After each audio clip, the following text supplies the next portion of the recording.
حافظ قرآن جنت کے درجات پہ چڑھتا جائے گا، ساتھ اپنے 10 اور بھی لے جا خود اللہ فرمائے گا۔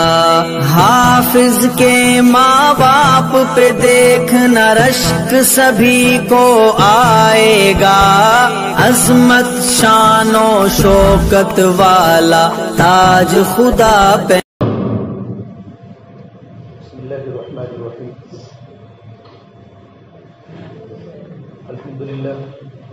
الحمد للہ الذی رفع السماء بقدرته ودحى الارض بمشیته واستوى على العرش بقوته ليس له بديل ولا عديل ولا شارك ولا مشارك،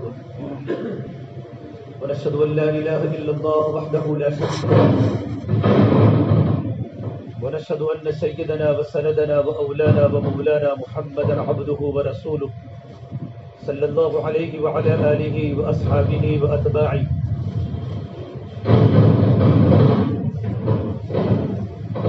أما بعد فأعوذ بالله من الشيطان الرجيم، بسم الله الرحمن الرحيم، ولقد يسرنا القرآن للذكر فهل من مدكر، وقال سبحانه تبارك وتعالى إنا نحن نزلنا الذكر وإنا له لحافظون، وقال النبي صلى الله تبارك وتعالى عليه وسلم إن الله يرفع بهذا الكتاب أقواما ويدع به آخرين، وقال النبي صلى الله تبارك وتعالى عليه وسلم إن في الجنة نهرا اسمه ريان عليه مدينة من مرجان له 70,000 باب من ذهب وفضة لحامل القرآن، رواه الطبراني، او كما قال النبي صلی اللہ تبارک و تعالی علیہ وسلم۔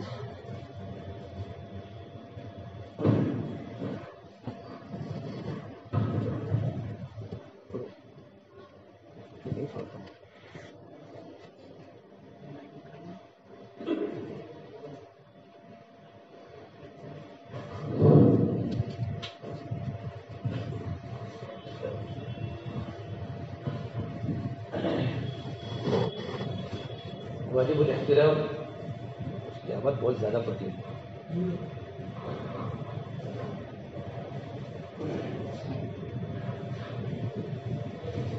واجب الاحترام حفاظ کرام، اللہ تبارک و تعالیٰ کا بہت بڑا کرم اور احسان ہے کہ اللہ تبارک و تعالیٰ نے ہمیں قرآن کریم کی نسبت پر اللہ تعالیٰ نے ہمیں جمع فرمایا۔ یہ جو مجمع ہمارا بیٹھا ہے حفاظ کرام کا مجمع،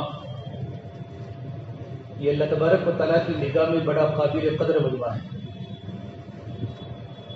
بس اللہ تبارک و تعالیٰ ہمیں اپنی قدر کرنے کی توفیق خود دے کہ اللہ تبارک و تعالیٰ نے جگہ جگہ پر قرآن کریم کی حفظ کرنے والوں کے فضائل سنائے، اور اللہ کے نبی صلی اللہ تبارک و تعالیٰ علیہ وسلم کی زبان مبارک سے اس مجمع کے بارے میں کیا کیا فضیلتیں ہیں۔ اللہ نے ہمیں کتنی بڑی نعمت قرآن عطا فرمائی ہے، نعمت ایمان، نعمت قرآن، یہ بہت بڑی اللہ تبارک و تعالیٰ کی نعمت ہے۔ جتنی بڑی نعمت کتنا بڑا شکر، آدمی کے پاس جتنی بڑی نعمت ہوتی ہے اتنا بڑا شکر ہونا ضروری ہے۔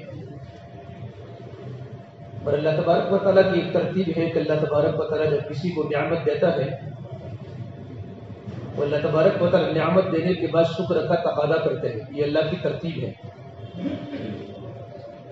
اللہ نے موسیٰ علیہ السلام کو اللہ تعالیٰ نے نبوت دی، رسالت دی، اور اللہ نے موسیٰ علیہ السلام کو اللہ نے کلیم اللہ بنایا،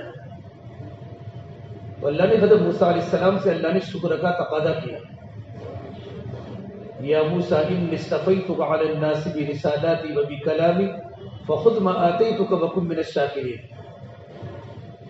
اے موسیٰ، ہم نے آپ کو منتخب کیا رسالت کے لیے، نبوت کے لیے، ہم کلامی کے لیے۔ موسیٰ علیہ السلام کلیم اللہ ہے اور آپ صلی اللہ تبارک و تعالیٰ علیہ وسلم حبیب اللہ ہے۔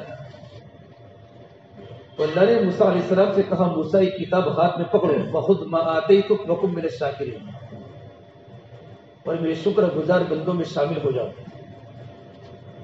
یہ جو مجمع بیٹھا ہوا ہے یہ پورے شاہپور کا سب سے بڑا قیمتی اور انمول مجمع ہے پورے حلقے کے اعتبار سے. ہر ایک کے پاس بہت بڑی بڑی قیمتی دولتیں ہوگی دنیا کے اعتبار سے، لیکن ہمارے پاس جو دولت ہے وہ دولت قرآن کریم ہے. یہ بہت بڑی دولت ہے اور جو قرآن کریم ہمارے سینے کے اندر اللہ تعالیٰ نے محفوظ کیا ہے. اتنی بڑی کتاب کا محفوظ کرنا سینوں میں یہ انسان کے بس کی بات نہیں ہے، کیونکہ اللہ تبارک و تعالیٰ نے قرآن کریم کی حفاظت کا وعدہ کیا تھا. اس لیے اللہ نے قرآن کریم کی حفاظت اپنے بندوں کے سینوں میں ڈال کر کی. اِنَّا نَحْنُ نَزَّلْنَا الذِّكْرَ وَإِنَّا لَهُ لَحَافِظُونَ، کہ ہم ہی نے قرآن کریم کو اتارا ہے اور ہم بھی قرآن کریم کی حفاظت کرنے والے ہیں. آسمانی بہت ساری کتابیں ہیں، توریت ہے، زبور ہے، انجیل ہے. اس کے علاوہ بہت سے انبیاء علیہ السلام پر آسمانی صحیفے نازل ہوئے، لیکن آپ کو یہ بات کبھی نہیں ملے گی کہ کوئی توریت کا نبیوں کے علاوہ حافظ تھا. الا ماشاءاللہ کچھ لوگوں کے نام ہیں کہ کوئی زبور کا حافظ تھا، کوئی انجیل کا حافظ تھا، یا کوئی آسمانی کتابوں کے صحیفوں کے حافظ تھے. ایسی بات ہمیں نہ پڑھنے میں ملی نہ سننے میں ملی. کلام مجید اللہ تبارک و تعالیٰ نے حضرت محمد مصطفیٰ صلی اللہ تبارک و تعالیٰ علیہ وسلم پر اللہ پاک نے نازل فرمایا قرآن کریم. آپ صلی اللہ تبارک و تعالیٰ علیہ وسلم تو امی تھے، آپ پڑھے لکھے نہیں تھے، اور جبرائیل امین کی آمد آپ صلی اللہ تبارک و تعالیٰ علیہ وسلم کے پاس قرآن کریم کی وحی کو لے کر 24,000 مرتبہ ہوئی ہے. 24,000 مرتبہ. ہر مرتبہ وحی کا بوجھ، جو قرآن کریم میں بوجھ ہوتا ہے، اور جو بوجھ ہوتا ہے وہ حق ہونے کی علامت ہے. حق میں بوجھ ہوتا ہے، باطل میں بوجھ نہیں ہوتا. حق بھاری ہوتا ہے، باطل ہلکا ہوتا ہے. آپ صلی اللہ تبارک و تعالیٰ علیہ وسلم پر بہت بوجھ پڑتا ہے قرآن کریم کا. جیسے رمضان آتا جائے گا ہمارے حفاظ کرام کا بوجھ بڑھتا جائے گا. افطاری بھی کم ہو جاتی ہے، سحری بھی کم ہو جاتی ہے. پھر افطاری کے بعد اور تراویح کے بعد تو پورے شاہپور کے بازار میں حفاظی ملتے ہیں، پورے دن کی کثرت نکالتے ہیں. لیکن افطاری میں کھانا کم ہو جاتا ہے، افطاری کم ہو جاتی ہے کہ بوجھ ہے. بوجھ ہونا چاہیے کہ بوجھ علامت ہے حق کی، کہ قرآن کریم میں بوجھ ہے. اور قرآن کریم اتنی بڑی اللہ تبارک و تعالیٰ کی امانت ہے، اور قرآن کریم کا اتنا بوجھ ہے کہ اللہ نے قرآن کریم کو اللہ نے آسمانوں پر پیش کیا، زمینوں پر پیش کیا، پہاڑوں پر پیش کیا، سب نے انکار کر دیا. آسمان کتنی بڑی اللہ تعالیٰ کی مخلوق ہے، زمین کتنی بڑی اللہ تبارک و تعالیٰ کی مخلوق ہے، اور پہاڑ کتنی بڑی اللہ تبارک و تعالیٰ کی مخلوق ہے، لیکن سب نے کیا ہم قرآن کریم کی امانت کو نہیں اٹھا سکتے. إِنَّا عَرَضْنَا الْأَمَانَةَ عَلَى السَّمَاوَاتِ وَالْأَرْضِ وَالْجِبَالِ فَأَبَيْنَ أَن يَحْمِلْنَهَا وَأَشْفَقْنَ مِنْهَا وَحَمَلَهَا الْإِنسَانُ إِنَّهُ كَانَ ظَلُومًا جَهُولًا. انسان نے قرآن کریم کی امانت کو اٹھا لیا. آپ صلی اللہ تبارک و تعالیٰ علیہ وسلم پر اتنا وحی کا بوجھ ہوتا تھا کہ سردی کے موسم میں، سخت سردی کے موسم میں آپ کی پیشانی پر پسینہ آ جاتا تھا جب وحی اترتی تھی آپ پر. اور آپ صلی اللہ تبارک و تعالیٰ علیہ وسلم کے صحابی فرماتے ہیں، ایک مرتبہ میں اللہ کے نبی کی خدمت میں بیٹھا ہوا تھا اور آپ صلی اللہ تبارک و تعالیٰ علیہ وسلم کا پیر مبارک میری ران پر تھا اور وحی اتری. اتنا بوجھ پڑا، مجھے ایسا لگا میری ران پھٹ جائے گی. تو قرآن کریم میں اللہ تعالیٰ نے بوجھ رکھا ہے. قرآن کریم یاد کرنے والوں کے لیے بڑی آسان کتاب ہے. وَلَقَدْ يَسَّرْنَا الْقُرْآنَ لِلذِّكْرِ فَهَلْ مِن مُدَّكِرٍ. اللہ فرماتا ہے قرآن کریم میں ہم نے قرآن کریم کو یاد کرنے والوں کے لیے آسان بنایا ہے. کو قرآن کریم کو یاد کرنے والا، قرآن کریم کو پڑھنے والا، قرآن کریم کو سینوں میں لینے والا، ہم نے قرآن کریم کو آسان کیا ہے. ورنہ دنیا کی کسی مخلوق کی طاقت نہیں کہ قرآن کریم کی ایک آیت کو زبانی یاد کر سکے. تو پروردگار عالم نے آسان کیا. اور ہمارے محلے کے مکتبوں میں چھوٹے چھوٹے بچے قرآن کریم کے حافظ ہیں، اور ایک پورا کا پورا مجمع حفاظ کرام کا ہے ماشاءاللہ. شیخ الہند رحمۃ اللہ علیہ جب مالٹا کی جیل میں تھے، بڑے ہمارے بزرگوں میں ہیں مولانا مفتی محمود حسن دیوبندی رحمۃ اللہ علیہ، ایک مفتی محمود حسن گنگوہی ہے وہ نہیں، مولانا محمود حسن دیوبندی رحمۃ اللہ علیہ شیخ الہند ریشمی رومال کی تحریک چلانے والے مالٹا کی جیل میں تھے، بڑے بڑے علماء بھی جیل میں تھے۔ اسے رمضان کا مہینہ قریب آنے لگا تو حضرت رونے لگے، روتے روتے اشکبار ہو گئے، ہچکیاں بن گئی۔ ان کے خاص شاگرد مولانا حسین احمد مدنی نور اللہ مرقدہ نے پوچھا حضرت کیا بچوں کی یاد آ گئی یا گھر یاد آ رہا ہے، آپ رو رہے ہیں؟ فرمایا اس سے نہیں روتا ہوں کہ گھر کی یاد آ رہی ہے یا جیل میں تکلیف ہے۔ اسلام کو جو پھیلتا ہے وہ تکلیفوں سے پھیلتا ہے، ناگواریوں سے پھیلتا ہے، اور انسان جو بنتا ہے وہ ناگواریوں کے اندر بنتا ہے، حالات میں بنتا ہے، انسان سہولتوں میں کبھی نہیں بنتا۔ میں اس لیے رو رہا ہوں کہ رمضان کا مبارک مہینہ قریب آ رہا ہے اور جیل میں 40 علماء کا مجمع ہے لیکن کوئی حافظ نہیں،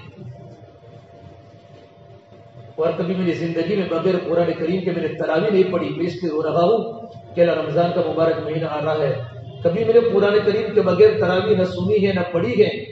آج کیا ہوگا، قرآن کریم کے بغیر مجھے جیل میں تراویح سننی پڑے گی، اس کا رونا ہے، میری آنکھوں میں آنسو ہے۔ اور ایک بات اپنے دل سے کہی، قرآن کریم سے لگاؤ تھا، تعلق تھا، قرآن کریم سے محبت تھی۔ حضرت علی مرتضیٰ فرماتے رضی اللہ تعالیٰ عنہ، اگر کسی انسان کے دل میں تمنا ہو کہ میں اللہ تبارک و تعالیٰ سے باتیں کروں تو قرآن پڑھے، نماز پڑھے، کہ نماز پڑھنے والا اللہ تعالیٰ سے چپکے چپکے باتیں کرتا ہے، المصلی یناجی ربہ، کہ نماز پڑھنے والا اپنے پروردگار سے چپکے چپکے باتیں کرتا ہے۔ تو بھی میرے دل میں تمنا ہوتی ہے کہ اللہ پاک مجھ سے بات کرے تو میں قرآن پڑھتا ہوں، کہ قرآن کریم میں میرا اللہ مجھ سے باتیں کرتا ہے۔ تمہارا حسین احمد مدنی نور اللہ مرقدہ حضرت گھبرانے کی بات نہیں، میں قرآن کریم کی تراویح پڑھاؤں گا۔ فرمایا تم تو حافظ نہیں ہو، کہ آپ دعا فرما دیے میں قرآن کریم کا حافظ بن جاؤں گا جیل میں۔ اور 29 شعبان کو رمضان کا چاند ہوا اور پہلا پارہ صبح سے یاد کرنا شروع کیا، مغرب کے پہلے پورا پارہ یاد کر لیا اور رات کو تمام علماء کو پہلے پارے کی تراویح سنائی۔ اتنی بڑی عمر میں مولانا مدنی کی آخری عمر ہے، قرآن کریم سے والہانہ تعلق، قرآن کریم سے محبت، کہ قرآن کریم اللہ تبارک و تعالیٰ کا کلام ہے۔ حضرت اکرمہ رضی اللہ تعالیٰ جب اسلام میں داخل ہوئے اور اسلام میں داخل ہونے کے بعد ان کے دل میں اتنی کلام پاک کی محبت تھی کہ جب کلام پاک کو کھولتے تو فرماتے ھذا کلام ربی، ھذا کلام ربی، یہ تو میرے پروردگار کا کلام ہے، یہ تو پروردگار کا کلام ہے۔ آج ہمارے نوجوان بچے پڑھتے میسیجز پڑھتے گئے تو کتنی محبت سے پڑھتے، کس کا آیا ہے، کیسے آیا ہے، بار بار پڑھتے گئے، بار بار دل میں محبت لیتے ہیں۔ یہ قرآن کریم تو اللہ تبارک و تعالیٰ کا کلام ہے۔ عطا اللہ شاہ بخاری فرمایا کرتے تھے، ایک ہندوستان والوں، میں نے تمہیں قرآن کریم کو اتنا سنایا کہ میں سرسر کو سناتا تو صبا بن جاتی، میں سمندروں کو سناتا ان کے طوفان تھم جاتے، میں پہاڑوں کو سناتا تو پہاڑ موم ہو جاتے، میں دریاؤں کو سناتا تو ان کی طغیان رک جاتی۔ پتہ نہیں تم کس چیز سے بنے ہو، کیا تمہارے سینوں میں دل نہیں ہے کہ پتھر بھی خدا کے خوف سے روتا ہے اور پتھروں کے اندر بھی چشمے جاری ہو جاتے ہیں۔ لیکن میرے بھائیوں، گناہ کرتے کرتے کرتے ہمارا دل پتھروں سے بھی زیادہ سخت ہو چکے ہیں کہ قرآن کریم کی محبت ہمارے دلوں سے نکل چکی ہے، اور کلام پاک کو سننے کے بعد بھی ہمارے دل پر اثر نہیں ہوتا۔ اخبار کی باتوں کا اثر ہے، دنیا کی باتوں کا دل پر اثر ہوتا ہے، کسی کی غم پر آنکھوں میں آنسو آتے ہیں، کسی کی خوشی پر ہمارا چہرہ چمک جاتا ہے، لیکن قرآن کریم کو پڑھنے سے ہمارے دل پر کوئی اثر نہیں ہوتا تو ہمارا لگاؤ قرآن کریم سے نہیں ہے۔ مولانا مدنی نے مکمل رمضان میں ایک ایک پارہ یاد کر کے پوری تراویح پڑھا دی اور حضرت کی تمنا کو پورا کیا، ایک مہینے میں کلام پاک کے حافظ قرآن بن گئے۔ یہ اللہ تبارک و تعالیٰ کی طرف سے بہت بڑی نعمت ہے کلام پاک، اور اللہ کے نبی صلی اللہ تبارک و تعالیٰ علیہ وسلم کے جتنے بھی معجزات ہیں سب سے بڑا معجزہ قرآن کریم ہے جو اللہ پاک نے ہمیں عطا فرمایا، اور ہماری ذمہ داری بنتی ہے جتنی بڑی نعمت اتنا بڑا شکر کریں، زبان سے بھی اور دل سے بھی، کہ ہمارا مقام کتنا اونچا اللہ تبارک و تعالیٰ کی بارگاہ میں ہے۔ مستند فردوس ایک حدیث کی کتاب میں ایک روایت لکھی ہے، اگر کوئی انسان حافظ قرآن کے کھانے کی تواضع کرتا ہے، کھانے کی دعوت کرتا ہے، تو اس کے دل میں تو پورا کلام پاک ہے، اس کے دل کے ایک حرف پر اللہ تعالیٰ کھلانے والے کے 10 گناہ کو معاف کرتے ہیں، 10 نیکیاں لکھتے ہیں اور 10 درجات کو بلند کرتے ہیں۔ کتنا بڑا مقام اللہ تبارک و تعالیٰ کی نگاہ میں حافظ قرآن کے اکرام کا ہے۔ میرے نبی نے فرمایا جنت میں ایک نہر ہے، ان فی الجنت نہرا، جنت میں ایک نہر ہے، اسمہ ریان، اس کا نام ریان ہے، علیہ مدینۃ من مرجان، اس پر مرجان کا ایک شہر ہے، لہا 70,000 باب من ذهب وفضہ، اس کے 70,000 سونے اور چاندی کے دروازے ہیں۔ اللہ پاک کے پورے کا پورا شہر حافظ قرآن کو عطا فرمائے گا۔ اس مجمع کو جس کی زندگی میں قرآن کریم کی نعمت ہے، یہ اللہ تبارک و تعالیٰ کی بارگاہ میں ہم ہمارے مقام کو جانتے ہیں، کتنے بڑے مقام والے ہم۔ حدیث پاک میں ہے ایک آدمی نے قرآن کریم کو پڑھا اور قرآن کریم کو پڑھنے کے بعد قرآن کریم پر عمل کیا، اس کے حلال کو حلال جانا، اس کے حرام کو حرام جانا، عملاً و اعتقاداً، تو کل قیامت کے میدان میں اللہ تبارک و تعالیٰ اس حافظ قرآن کی برکت سے اس کے خاندان میں ایسے 10 انسانوں کو جنت میں لے جانے کی سفارش کرے گا جن پر جہنم کا ٹکٹ مل چکی ہوگی اپنے خاندان میں سے۔ ایسے 10 انسانوں کو جن پر جہنم کا اعلان ہو چکا ہوگا کہ ان لوگوں کو جہنم میں داخل کرو، حافظ قرآن اپنی سفارش کی برکت سے ان کو جنت میں داخل کرے گا۔ یہ کتنا بڑا مقام اللہ تبارک و تعالیٰ کی نگاہ میں حافظ قرآن کا ہے۔ جب قرآن کریم کو سیکھا اور قرآن کریم کو سکھایا اور قرآن کریم پر عمل کیا، اللہ پاک اس کو ایسا تاج پہنائیں گے کہ جس کی روشنی چاند کی روشنی کے برابر ہوگی، اور اس کے والدین کو اللہ پاک ایسی 2 پوشاکیں پہنائیں گے کہ جس کے سامنے سورج بھی شرمائے گا، ایسے 2 جوڑے والدین کو پہنائیں گے۔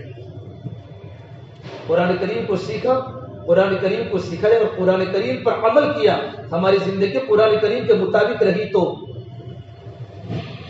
تو ماں باپ کہیں گے کس نعمت کی بنیاد پر اللہ پاک آپ نے ہم کو جوڑے پہنائے؟ تو اللہ تبارک و تعالیٰ کی طرف سے ندا آئے گی تمہارے بیٹے کے قرآن کریم کے حفظ کرنے کی نعمت کی وجہ سے۔ اس کا تصور بھائیو آخرت میں ہی کر سکتے ہیں کہ کتنی بڑی دولت اللہ نے مجھے اور آپ کو دی ہے۔ اور ایک روایت میں ہے کہ جس نے قرآن کریم کو پڑھا اور قرآن کریم پر عمل کیا، اس کے ماں باپ کو ایسا تاج پہنایا جائے گا کہ جس کے سامنے سورج کی روشنی بھی فیکی ہو جائے گی۔ قل بسوالدہ تاجا یوم القیامہ ضوء احسن من ضوء الشمس فی بیوت الدنیا، کہ اس کے سامنے سورج کی روشنی فیکی پڑ جائے گی۔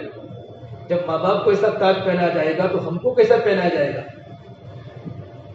اور کل قیامت کے میدان میں اعلان ہوگا حفاظ کرام کھڑے ہو جاؤ، تو جہاں ہمارے پیارے نبی محمد عربی صلی اللہ تبارک و تعالیٰ علیہ وسلم کھڑے ہوں گے، تو اللہ کے نبی صلی اللہ تبارک و تعالیٰ علیہ وسلم کے ساتھ اور اسی صف میں ہم جیسے گنہگاروں کو بھی کھڑے ہونے کا موقع ملے گا۔ اس سے بڑا اکرام کیا ہے ہمارا؟ کبھی میرے بھائیو ہم کبھی اپنی قدر کو جانے کہ ہم کتنی بڑی نعمت والے ہیں، اللہ نے ہم کو کتنی بڑی نعمت سے نوازا ہے قرآن کریم کی۔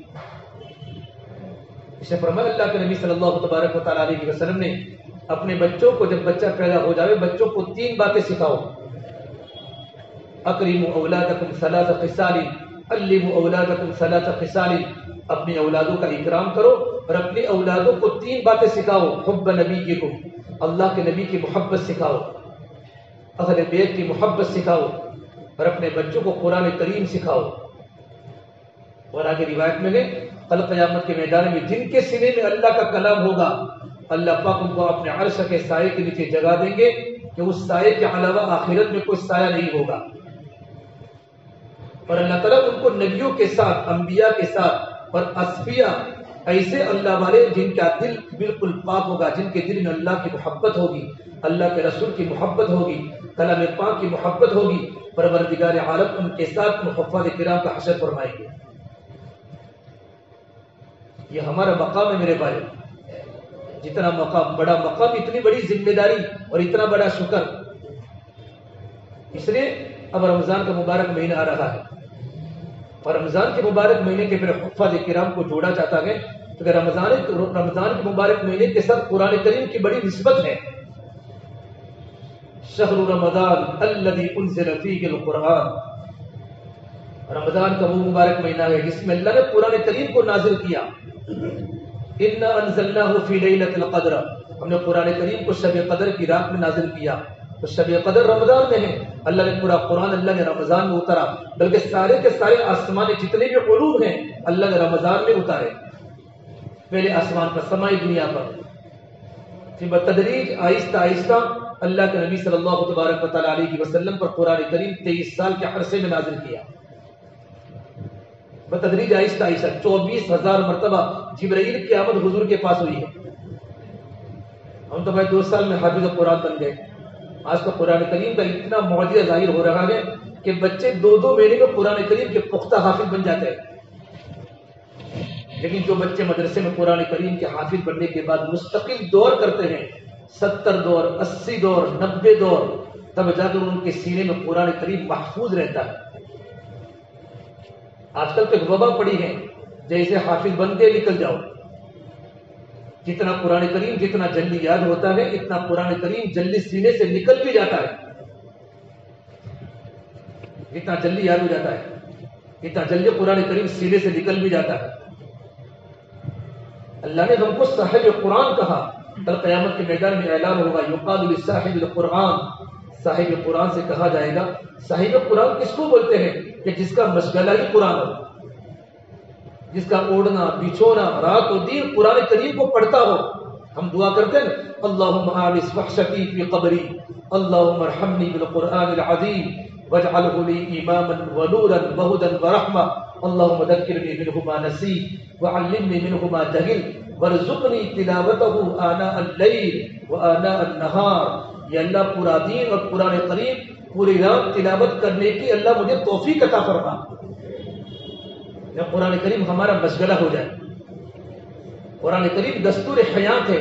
اتنی محبت کلام پاک سے ہو جائے، اتنی محبت کہ جو قرآن کریم کو جب پڑھے نا تو اس کا دل اثر ہو جائے. وَإِذَا قُرِئَ الْقُرْآنُ فَاسْتَمِعُوا لَهُ وَأَنصِتُوا، جب قرآن کریم کو پڑھا جاوے تو قرآن کریم کو غور سے سنو، خاموش ہو جاؤ.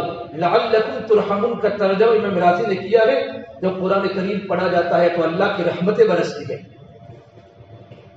تو قرآن کریم کو محبت سے پڑھا جائے. جب بندہ قرآن کریم نماز میں پڑھتا ہے یا نماز کے علاوہ میں پڑھتا ہے تو فرشتے قرآن کریم کو سننے کے لیے فرشتے اپنا ہونٹ کلام پاک پڑھنے والے کے ہونٹ پر لگاتے ہیں. کہ جب بندہ قرآن کریم پڑھتا ہے تو حدیث پاک کا خلاصہ ہے اس کی زبان سے نور نکلتا ہے. نور، کلام پاک کا نور نکلتا ہے. ہر لفظ پر قرآن کریم کا نور نکلتا ہے. اور فرشتے جو کہ نورانی مخلوق ہیں ان کا خوراک ہی نور ہے. تو نور اپنی زندگی میں لینے کے لیے اور نور سے اپنے پیٹ کو بھرنے کے لیے ملائکہ اپنا ہونٹ قرآن کریم کے پڑھنے والے کے ہونٹ پر رکھتے ہیں. کتنی بڑی بات ہے. جب بھی قرآن کریم کی تلاوت کرے تو عطر لگا کر کرے، خوشبو لگی ہوئی ہو، مسواک کی ہوئی ہو، اپنے منہ صاف ہو. تمباکو کھا رہے قرآن پڑھ رہے، بیڑیا پی رہے قرآن پڑھ رہے. فرشتوں کو سب سے سخت تکلیف بدبو سے ہوتی ہے. جب اللہ کے نبی صلی اللہ تبارک و تعالیٰ علیہ وسلم ابو ایوب انصاری کے مکان میں ٹھہرے ہجرت کے بعد، ابو ایوب انصاری میزبان بنے اللہ کے نبی کے. ابو ایوب انصاری اوپر سے روزانہ کھانا لاتے تھے اور آپ صلی اللہ تبارک و تعالیٰ علیہ وسلم کھانا تناول فرماتے تھے. اور جہاں میرے آقا صلی اللہ تبارک و تعالیٰ علیہ وسلم کے ہاتھ لگتے تھے میرے نبی کے، جہاں کھانے آپ کی جہاں انگلیاں لگتی تھی، انگلیاں مبارک، یہ کھانا جب بچہ وہ اوپر جاتا تھا ابو ایوب، ام ایوب اور ان کے بچے وہیں سے کھانا شروع تناول کرتے تھے. ایک بار کھانا تیار کر کے نیچے بھیجا تو کھانا میرے نبی نے نہیں کھایا، کھانا ویسا کا ویسا باقی رہا. جب کھانا لینے نیچے آئے بچا ہوا کھانا تو دیکھا کھانا بالکل ویسا کا ویسا پڑا ہے. اللہ کے نبی صلی اللہ تبارک و تعالیٰ علیہ وسلم، کیا آپ ہم سے ناراض ہیں؟ کیا ہمارے بارے میں قرآن کریم کی کوئی وحی اتری ہے؟ کوئی بے ادبی ہم سے ہو چکی ہے؟ فرمایا نہیں، اصل تمہارے کھانے میں تم نے لہسن ڈالا ہے، پیاز ڈالی ہے، اور لہسن اور پیاز میں بدبو ہے. اور چونکہ میرے پاس جبرائیل امین قرآن کریم کے وحی کو لے کر آتا ہے اس لیے میں لہسن اور پیاز کو میں نہیں کھاتا. اپنی امت کو کھانے کی ترغیب دی ہے، امت کھاوے، امت کو اجازت دی ہے. لیکن جو نبیوں کے پاس فرشتے آتے ہیں ظاہراً، جبرائیل ہمیشہ دحیہ کلبی کی شکل میں آتے تھے. دحیہ کلبی ایک صحابی جن کی قبر یمن میں ہے. اللہ کے نبی صلی اللہ تبارک و تعالیٰ علیہ وسلم نے جبرائیل کو 2 بار اصلی حالت میں دیکھا ہے. ایک اقرأ بسم ربک الذی خلق والی آیت پر شروع کی وحی میں، اور ایک معراج کے موقع پر. باقی آپ جبرائیل امین ہمیشہ دحیہ کلبی ایک صحابی کی شکل میں زمین پر آ کر قرآن کریم کی وحی کو لے کر آتے تھے. تو اتنا بڑا مقام ہمارا ہے. اب رمضان کا مبارک مہینہ آ رہا ہے تو ابھی سے ہم تیاری کریں. تیاری تو ہمیں زندگی پر روزانہ کرنی ہے. تو ہمارے بڑے فرماتے ہیں کہ ذکر تو زندگی میں کرنا ہے. 24 گھنٹے ہماری زبان اللہ کے ذکر کے ساتھ وابستہ ہو اور ہمارے دل میں اللہ تبارک و تعالیٰ کا دھیان ہو. لیکن اس کی عادت کے لیے صبح شام کی 3 تسبیحات ہے. اسی طریقے پر ہماری زندگی ہمارا مشغلہ تو 24 گھنٹے اللہ نے جو قرآن کی نعمت دی ہے، روزانہ ہمارا قرآن کریم کا پڑھنے کا ہمارا روزانہ معمول ہو کہ 3 پارے کم سے کم روزانہ ہمارے حفاظ کرام 3 پارے جب تک ہمارے مکمل نہ ہو جاوے نہ ہمارا کاروبار شروع کرے نہ ہم کھانا پینا کریں. کہ مجھے کسی بھی حال میں اب 1 پارہ پڑھنے میں کتنا وقت ہوتا ہے؟ حفاظ کرام کے لیے بہت کم وقت ہوتا ہے. 25 منٹ 30 منٹ اگر اطمینان سے قرآن پڑھے تو 1.25 گھنٹہ اگر ہم فارغ کریں 24 گھنٹوں میں سے روزانہ 3 پارے اللہ تبارک و تعالیٰ کو سنا رہے ہیں. اللہ تبارک و تعالیٰ کو راضی کرنے کے لیے نیتوں کو اچھی کرتے ہوئے بس میرے دل میں اللہ کی محبت پیدا ہو جائے. میں اللہ کا کلام پڑھ رہا ہوں، روزانہ قرآن کریم کا پڑھنے کا اگر حافظ قرآن کو معمول ہو. اللہ معاف کرے، بہت سارے ہمارے حفاظ کرام حافظ بننے کے بعد قرآن کریم کو بھول گئے. اتنی بڑی وعید ہے قرآن کریم کے بھولنے کی، اتنی بڑی وعید ہے. مجھے کہتے ہوئے ڈر لگتا ہے کتنا بڑا عذاب آخرت میں ان لوگوں کو ہوگا جن کے سینوں سے قرآن نکل چکا ہے. اور قرآن کریم نکلنے کی کچھ وجوہات ہیں. ایک تو قرآن کریم کے نکلنے کی سب سے بڑی وجہ قرآن کریم سے غفلت کہ بندے قرآن کریم کو یاد نہیں کرتے. اور نمبر 2 گناہوں کی کثرت. حفاظ کرام کا مجمع راتوں کے خلوتوں میں گناہوں کا عادی بن چکا ہے. کیونکہ حافظ بننے کے بعد عالم نہیں بنتے، بہت سارے عالم نہیں بنتے. ارے حافظ قرآن بنتے گئے تو ان کے بہت سارے دوستوں کا فرینڈ سرکل ہوتا گئے جن کی تربیت نہیں ہوتی، جن کا تعلق قرآن سے نہیں ہوتا، علماء سے نہیں ہوتا. تو ان کے ساتھ رہنے کی وجہ سے وہ بھی ان کے جیسے بن جاتے ہیں. ان کا لباس، ان کی ٹوپی، ان کا پورا حلیہ، زندگی میں گانا بجانا، 24 گھنٹے موبائل کے ساتھ ان کا تعلق بن جاتا ہے. اللہ ہماری حفاظت کرے. اس سے ضروری ہے میرے بھائیو ہم قرآن کریم کی نعمت کی بڑی قدر کریں. اللہ کا بڑا کرم، اللہ نے ہمیں حافظ قرآن بنایا ہے. اور اللہ تبارک و تعالیٰ کی نگاہ میں ہماری کتنی عزت ہے. حفاظ قرآن، حفاظ کرام تو اہل جنت کے عرفا ہیں. اہل جنت کے عرفا. آپ کو محبت کی نگاہوں سے دیکھنا اس سے ایمان بڑھتا ہے. لیکن سب سے پہلے ہم میں اور آپ اپنے مقام کو پہچانیں کہ میرے اور آپ کے سینے میں اللہ کا کلام ہے. حدیث پاک میں ہے کہ حافظ قرآن جسے زندگی میں قرآن پاک کی تلاوت کی اور قرآن کریم کی تلاوت کے ساتھ ساتھ قرآن کریم پر عمل کیا، جب وہ دنیا سے چلا جاتا ہے تو اللہ پاک قبر کو کہتے ہیں اے قبر اس کے جسم کو کبھی مت کھانا. تو قبر کی طرف سے آواز آتی ہے الہ العالمین میں اس کے جسم کو کیسے کھاؤں، اس کے سینے میں تو تیرا کلام ہے. اور مفتی شفیع صاحب نے جگہ پر لکھا ہے میں اس بات کو یقین سے کہتا ہوں کہ حفاظ کرام کی باڈی کو کبھی مٹی نہیں کھاتی.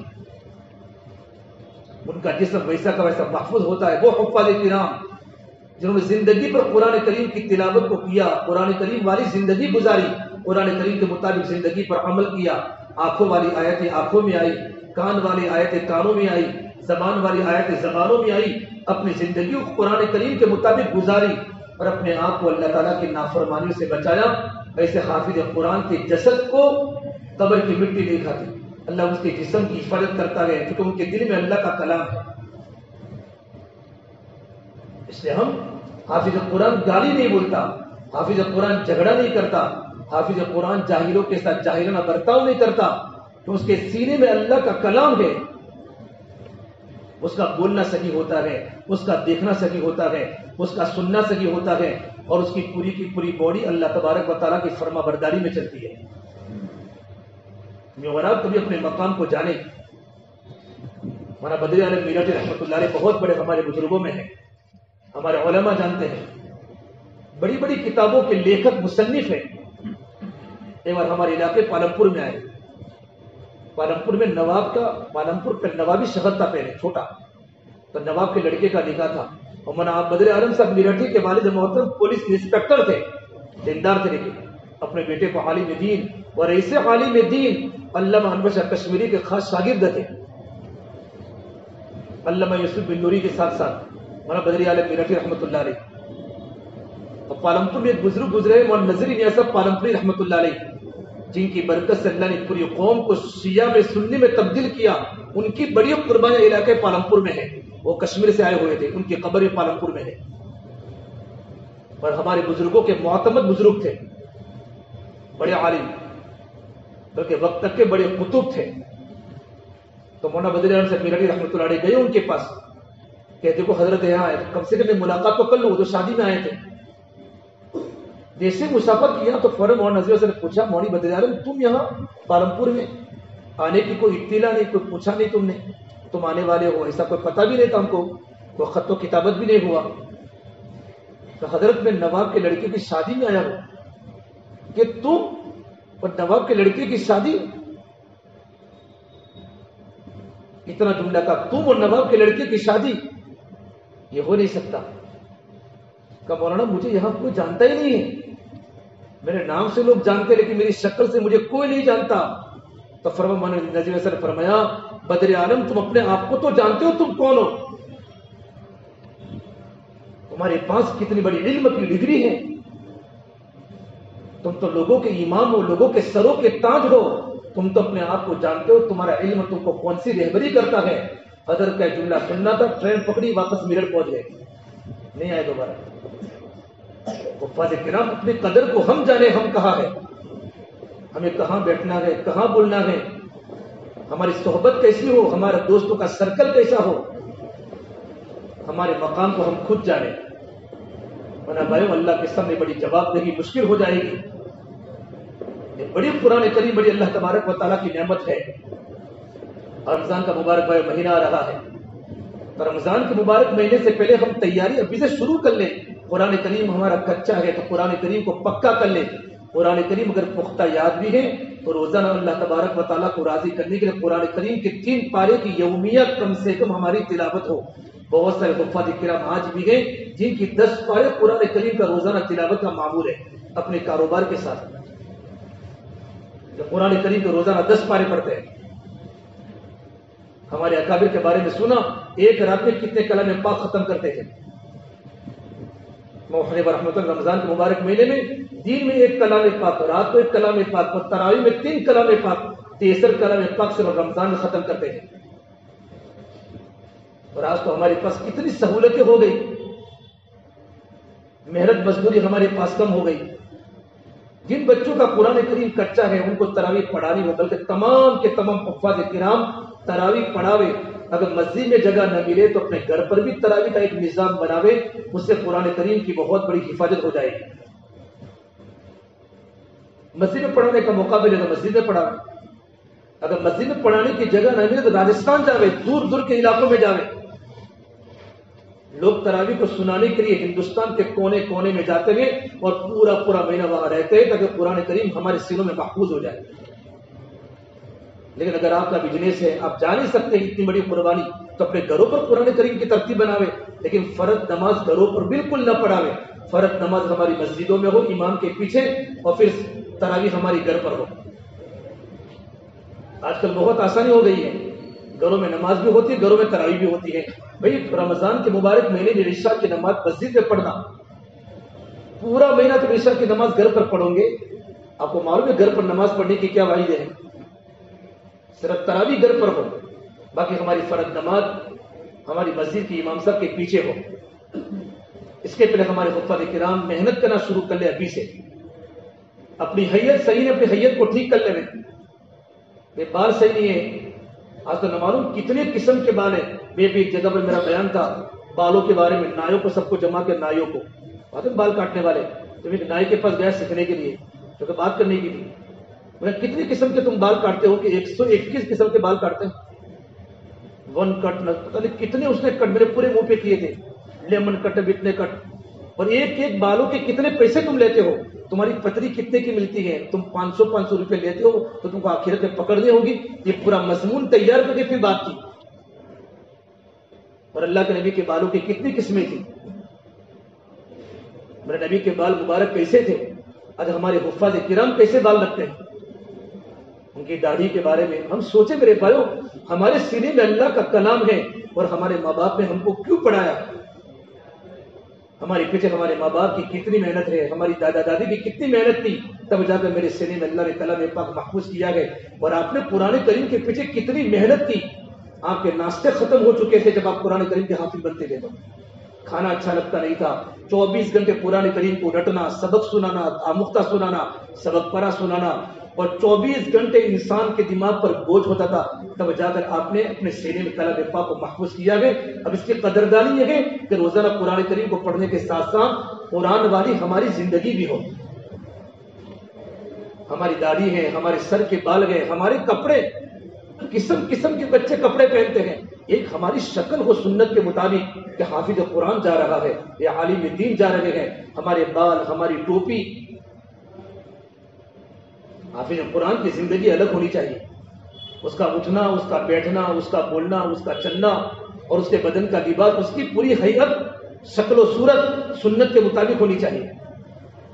ورنہ آپ تراویح پڑھاتے ہیں، کسی کی رشتہ داری کی وجہ سے بہت سارے مقتدیوں کا مجمع اعتراض کرتا، انگلیاں کرتا ہے. یہ حافظ صاحب کو دیکھو، ان کا بیٹا آگے کر دیا، اب اس کی داڑھی دیکھو.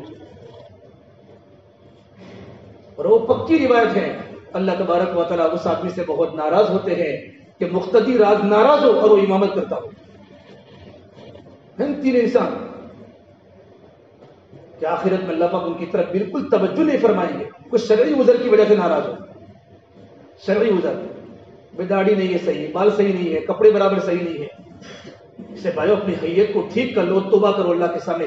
ایسا نہیں رمضان کا مبارک مہینہ آیا تو بال کو ٹھیک کر لیا، داڑھی برابر رکھ لی، پکے مولوی بن گئے. مولانا حافظ صاحب جیسے رمضان کا چاند ہوا کٹنگ بدل گئی. یہ تو دھوکہ ہے اللہ کے ساتھ. یخادعون اللہ، ہم تو اللہ کو دھوکہ دے رہے تھے. تو نہیں میرے بھائی، ہم اپنی قدر کو جانیں. میرے پاس کیا ہے؟ اللہ تبارک و تعالیٰ کی نعمت ہے، نعمت قرآن. یہ تو اللہ تعالیٰ کا کلام ہے، اللہ کا کلام ہے. میرے آقا کلام پاک پڑھتے پڑھتے ہچکیاں مار مار کے روتے تھے. اس لیے تراویح مصلی پر کھڑے ہونے کے پہلے اپنی حیت کو ٹھیک کر لے. زندگی میں گناہ ہو چکے تو اللہ سے توبہ استغفار کریں. ہم فاسق کی امامت علماء نے مکروہ لکھی ہے. جو کھلا کھلا گناہ کرتا ہو، جھوٹ بولتا ہو، غیبت کرتا ہو، کسی پر تہمت لگاتا ہو، گالی گلوچ کرتا ہو، اللہ میری اور آپ کی حفاظت کرے. اس سے میرے بھائی ضروری ہے اپنی حیت کو بھی ٹھیک کریں اور اللہ کے سامنے توبہ استغفار کریں. اور ابھی قرآن کریم کو یاد کرنا شروع کر دے. پھر رمضان کے مہینے میں آدمی کیا ہوتا ہے، قرآن کریم یاد نہیں ہوتا تو گھر میں ماں سے بھی ٹکراتا ہے، باپ سے بھی ٹکراتا ہے. پورا رمضان مجھ سے بات نہیں کرنے کی، کوئی کام نہیں کروں گا. کہتے ہیں بہت سارے بچے کہ بیٹا پانی لیا، نہیں لاؤں گا پانی، یاد کرنے کا باقی ہے. تو پوری زندگی کیا کیا؟ اتنا بوجھ کیسے آ گیا دماغ پر؟ آدمی کا مزاج چڑچڑا والا بن جاتا ہے، گھر میں سب پر بھاری ہو جاتا ہے. ہوتا ہے کہ نہیں ہوتا؟ کیوں کہ پورا سال ماشاءاللہ گھومے ہیں شاہپور کی گلیوں میں. ایکٹیوا پر عشاء کے بعد 12 بجے 1 بجے ہمارا وقت گزرا ہے. کبھی نماز اور قرآن پڑھا ہے؟ اللہ تبارک و تعالیٰ کے سامنے بھائیو گڑ گڑاوے. ابھی سب قرآن کریم کو پختہ یاد کرو. قرآن کریم کی یاد کرنے کی ترتیب ہے کہ جو ہمارے پختہ ہے، پختہ حافظ قرآن، وہ تو ماشاءاللہ روزانہ 3 پاروں کی تلاوت کرے، رمضان کے قریب زیادہ پارے پڑھے. اب ان کا قرآن کریم کچا ہے، اتنا کچا کہ ان کو محنت کرنے کی ضرورت ہے. جو بچے قرآن کریم بھول چکے وہ گھبراوے نہیں، دوبارہ قرآن کریم کو یاد کرے، اللہ تعالیٰ یاد کرا لے گا. گھبرانے کی ضرورت نہیں، ہمت کرے. زیادہ محنت کرنی پڑے گی، لیکن جتنا رٹو گے ایک قرآن کریم کے حرف پر اللہ پاک آپ کو کیا دے گا، اس کا اجر ہمارے سامنے ہونا تو قرآن کریم کے پڑھنے کا مزہ آئے گا۔ ہم رمضان میں خانقاہ میں کنتھریا میں حضرت مولانا قبض الزمان صاحب الہ آبادی کی ہمارے شیخ کے آپ تو ایک عالم دین ساؤتھ افریقہ سے آئے تھے، تو قرآن کریم پڑھتے پڑھتے اس آیت پر پہنچے، نبی عبادی انی انا الغفور الرحیم، میرے بندوں کو بتا دو میں بڑا مغفرت کرنے والا رب ہوں، بڑا رحم کرنے والا رب ہوں۔ اس قرآن کریم کی آیت کو بار بار پڑھ رہے اور رو رہے، بار بار پڑھتے رو رہے، پھر سیدھے میرے پاس آئے کہ اللہ نے مجھے کہا ہے میرے بندوں کو بتا دو میں کتنا مغفرت کرنے والا رب ہوں، میں کتنا رحم کرنے والا رب ہوں۔ پوری خانقاہ میں سب کو بتاتے گئے نبی عبادی، اللہ کتنا بڑا مغفرت کرنے والا رب ہے، اللہ کی صفت رحیم کتنی بڑی ہے۔ اسے گھبرانے کی ضرورت نہیں ہے، اللہ سے توبہ استغفار کر کے دوبارہ قرآن کریم پر محنت کرنا شروع کرے، اللہ دوبارہ انشاءاللہ یاد کرا لے گا۔ اللہ تو بڑے غفور رحیم ہے، لیکن تراویح پڑھانی ہے، کم سے کم میں 2 رکعت بھی پڑھاؤں گا، ارادہ کرے کہ میں 2 رکعت بھی پڑھاؤں گا، نہیں پڑھاؤں گا جن کا سینے سے قرآن ختم ہو چکا ہے ان کے لیے، اور جتنا ہو سکے اتنا قرآن کریم کی زیادہ رکعتیں ملے اس کی کوشش کرے۔ اگر زیادہ رکعت نہ ملے تو یا تو پورا قرآن کرے، آگے میں ترتیب سے بتاتا ہوں پورا، اس لیے ایک ایک رکوع یاد کرے جن کا بالکل قرآن کریم کچا ہو چکا ہے، 1 صفحہ 2 صفحے رٹ رٹ کے سبق کی طرح جس طرح ہم نے یاد کیا ہے، یاد کرنے کے بعد اس کو 3 بار اندر دیکھ کر انگلی رکھ کر یاد کرے۔ حافظ قرآن کو قرآن کریم اندر دیکھ کر پڑھنا بوجھ لگتا ہے، قرآن کریم کو اندر دیکھ کر یاد کرے، انگلی سے نشانات لگا لگا کے یاد کرے، 3 بار اندر دیکھ کے پڑھا، پھر زبانی پڑھا، 1 صفحہ پکا ہو چکا، پھر دوسرا صفحہ یاد کرے، وہ یاد ہو چکا 2 صفحوں کو پھر یاد کریں، یوں کر کے آپ کو 1 گھنٹے میں 2 گھنٹے میں انشاءاللہ آپ کا آدھا پارہ پکا ہو جائے گا۔ رٹنا پڑے گا، خالی قرآن کریم پڑھنے سے یاد نہیں ہوگا، جن کا قرآن کریم کچا ہے ان کو سبق کی طرح ایک ایک آیت کو رٹنی پڑے گی، پھر انشاءاللہ وہ قرآن کریم تمہارے سینے میں محفوظ ہو جائے گا۔ جیسے بھائی رمضان کا مبارک مہینہ آ جاوے، ہمارا پارہ پہلا پارہ بہت اچھا سب پڑھاتے ہیں، بہت پکا پہلا پارہ ماشاءاللہ، کیونکہ پہلا پارہ یاد کرنے کا وقت زیادہ ملتا ہے، وہ سب کا پکا بھی ہے، کیونکہ اس میں ہم نے آدھا سبق یاد کر کے پہلا پارہ یاد کیا ہے، تو جتنا رٹا ہوتا ہے اتنا پکا ہوتا ہے، پیچھے کے سبقوں میں رٹنا کم ہوا ہے تو جلدی وہ بھاری بھی پڑتا ہے، جتنا رٹنا زیادہ ہوا ہوگا اتنا قرآن کریم مضبوط ہوتا ہے۔ اللہ تبارک و تعالیٰ اس بندے کی رٹائی کو اللہ بہت پسند کرتے ہیں، ہمارے دماغ کے سر میں قرآن کریم مضبوط ہو جاتا ہے۔ اس کے لیے جیسے رمضان کا مبارک مہینہ آ جاوے ہم تیاری کریں، توبہ استغفار کریں اور اپنے دل کا رجوع اللہ کی طرف کریں اور اللہ سے دعا کریں، 2 رکعت پڑھ کے اللہ تو مدد فرما، ہمت فرما۔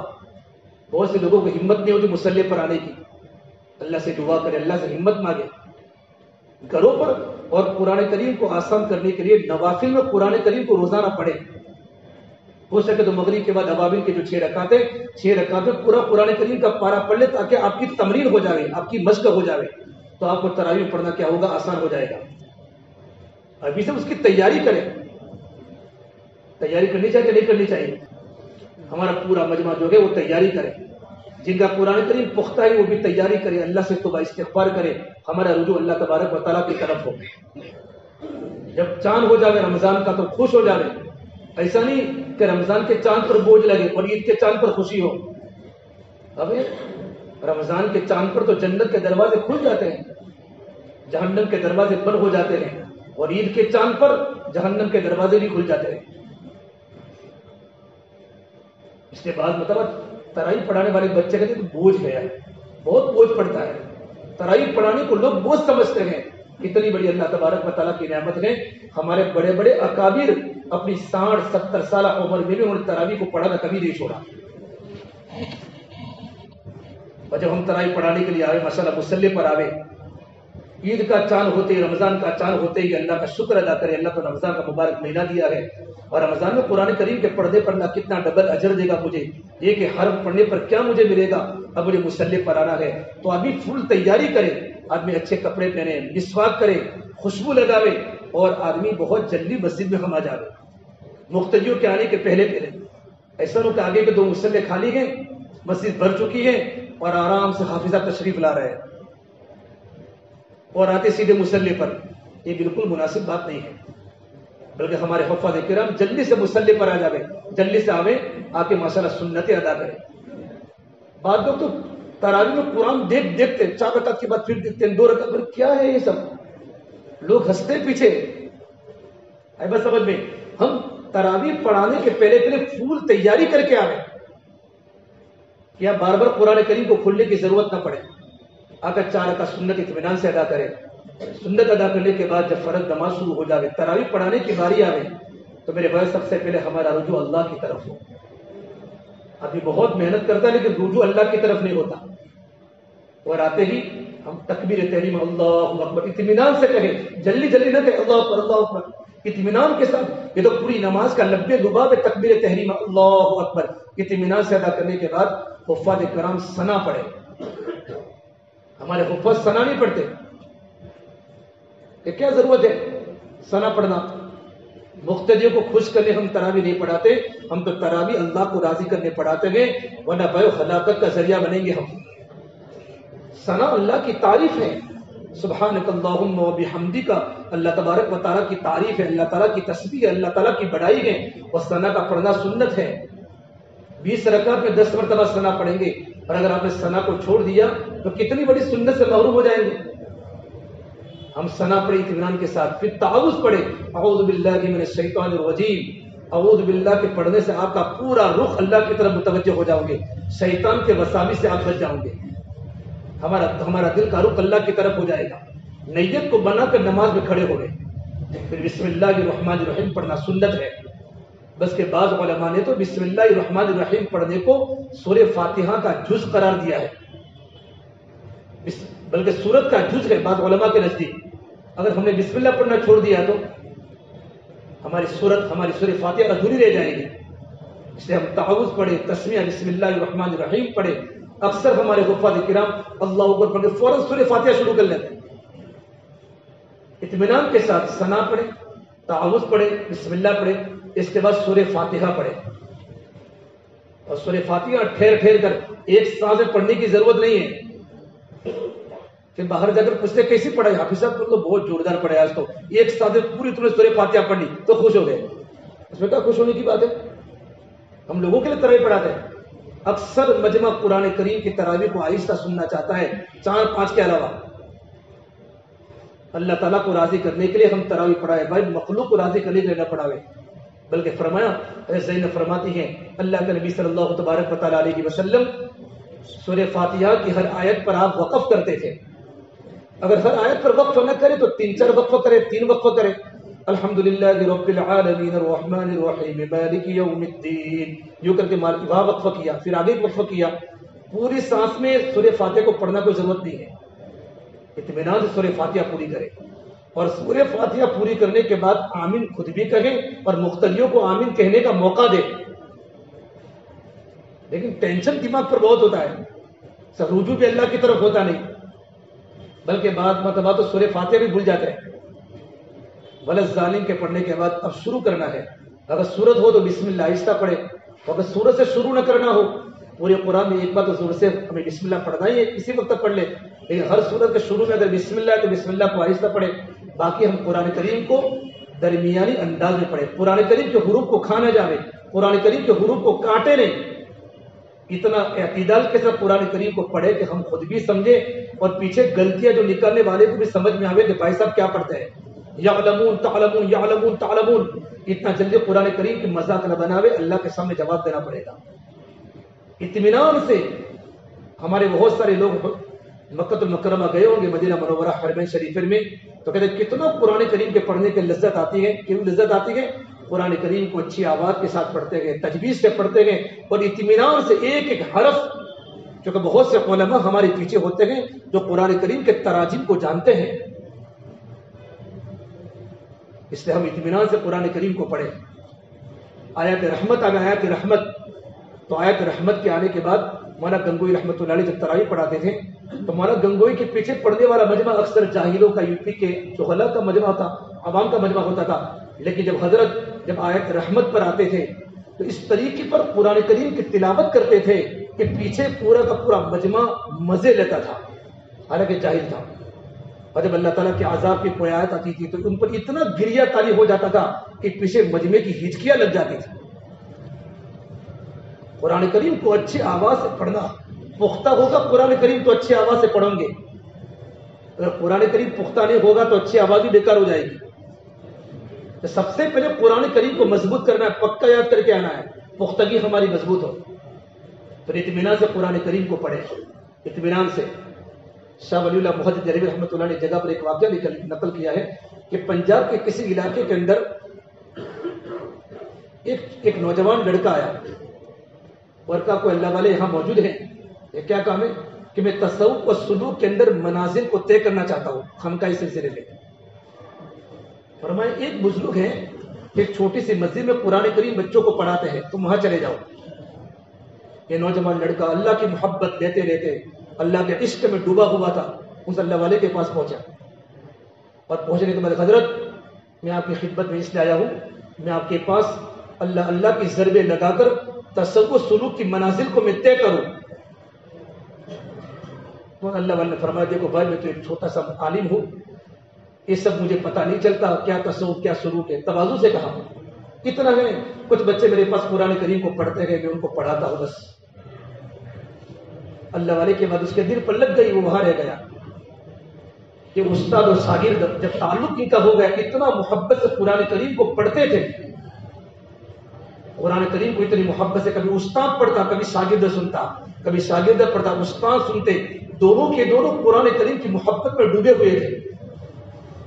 ایک بار فجر کی نماز کے پہلے تہجد میں استاد قرآن کریم پڑھ رہے تھے اور شاگرد قرآن کریم کو سن رہا تھا, اور قرآن کریم پڑھتے پڑھتے ان کی آنکھیں بند ہو گئی اللہ کی محبت میں. اس لڑکے نے کہا اچانک نورانی شکلیں آئی, نورانی شکلیں. وہ اللہ والوں کی شکلیں وہاں سامنے بہت سارے چہرے آئے اور قرآن کریم کو برابر سننے لگے. تو ان کا جو امیر تھا, امیر آدھا پونا گھنٹہ قرآن کریم کو سننے کے بعد ان کے امیر نے کہا, کارواں کے امیر نے کہا بارک اللہ لک, اللہ آپ کو برکت دے, انت ادیت حق القرآن, آپ نے قرآن کریم کے پڑھنے کا حق ادا کر دیا. یوں کر کے قافلہ روانہ ہو گیا. صبح تہجد کے وقت جیسے آنکھ کھلی, آنکھ تو کھلی ہوئی تھی لیکن بند کر کے پڑھتے تھے, جیسے ہی قرآن کریم کی تلاوت پوری ہوئی تو اپنے شاگردوں کو پوچھا کچھ شکلیں آئی تھی, کچھ آپ کو دکھا, آواز آ رہی تھی کچھ بولنے کی؟ فرمایا حضرت بہت ساری نورانی شکلیں آئی ہوئی تھی اور آپ کا کلام پاک سن رہے تھے وہ سب. تو اس میں ایک امیر کارواں جو تھا اس نے یوں کہا بارک اللہ لک, اللہ تعالیٰ آپ کی عمر میں برکت دے, آپ نے قرآن کریم کے پڑھنے کا حق ادا کر دیا. یوں کر کے قافلہ چلا گیا. اب باتیں کر ہی رہے تھے, ایک نورانی بزرگ سامنے ظاہر ہوئے, ایک ہی بزرگ, چہرے پر دیکھا تو خوبصورت چہرہ. انہوں نے آ کر پوچھا کہ اللہ والے ابھی اللہ کے نبی صلی اللہ تبارک و تعالیٰ علیہ وسلم اپنے قافلے کے ساتھ یہاں سے گزرے, آپ نے دیکھے؟ تو پوچھا آپ کون ہیں؟ کہ میں علی المرتضیٰ, کہ میں علی مرتضیٰ ہوں. کہ کل ہمارا آپس میں مشورہ ہوا تھا کہ ایک اللہ والے اور ان کا شاگرد اتنا ڈوب کر اللہ کی محبت میں قرآن کریم پڑھتے ہیں, ان کا قرآن کریم سننے کے لیے ہم تمام کو کل جانا ہے. کتنا اچھا کلام پاک پڑھتے ہوں گے کہ اللہ کے نبی صلی اللہ تبارک و تعالیٰ علیہ وسلم اور صحابہ کی جماعت اس زمانے کے اللہ کے بندے کا سننے کے لیے آتی تھی, ترستی تھی. اس سے میرے بھائیوں ہماری ضروری ہے ہم نماز میں اتنا اچھا قرآن کریم کے پڑھنے کی کوشش کریں. پختگی مضبوط ہوگی انشاءاللہ. اچھا کلام پاک جیسے ہمارا ہم پہلے سے ترتیب بنا لیں, پہلی رکعت میں کتنا پڑھنا, دوسری رکعت میں کتنا پڑھنا, حساب نماز کے اندر نہ لگا. بہت سے بچے نماز میں حساب لگاتے ہیں. ہماری ترتیب پہلے سے مضبوط ہو کہ پہلی رکعت میں کتنا پڑھنا ہے, دوسری رکعت میں کتنا پڑھنا ہے. اور جو ہمارے 2 حافظ ہو یا 3 حافظ ہو, ان کو عشاء کے وقت ہی طے کیا جائے آپ کو کون سی رکعتیں پڑھنی ہے, آپ کو کون سی رکعتیں پڑھنی ہے. ورنہ ہر ایک کیا کرتا اپنا اپنا یاد کر کے آ جاتا ہے. ہوتا کہ نہیں ہوتا؟ اپنا اپنا اچھا رکعت بس اپنا. خدا نہ خاصہ اگر امام صاحب کو کوئی تکلیف ہو گئی آپ صاحب آپ باقی کی رکعتیں پڑھا لو, تو آپ صاحب کو تو زلزلہ آ جاتا ہے. کیوں؟ آپ صاحب نے یاد ہی نہیں کیا ہے, وہ تو ان کا یاد کر کے آئے ہیں. اور ہر سال کی رکعتیں فکس سے آگے کی 4 پیچھے کی 4. تو بھائی قرآن کریم کے ساتھ مذاق ہے ہمارا. آپ تو مسجد کے امام صاحب کے تابع ہو جائے, امام صاحب اب مغرب کی نماز کے بعد ہم کو بتا دو، چلو عشاء کے وقت نہیں، مغرب بعد بتا دو ہمیں کون سی رکعتیں پڑھانی ہے،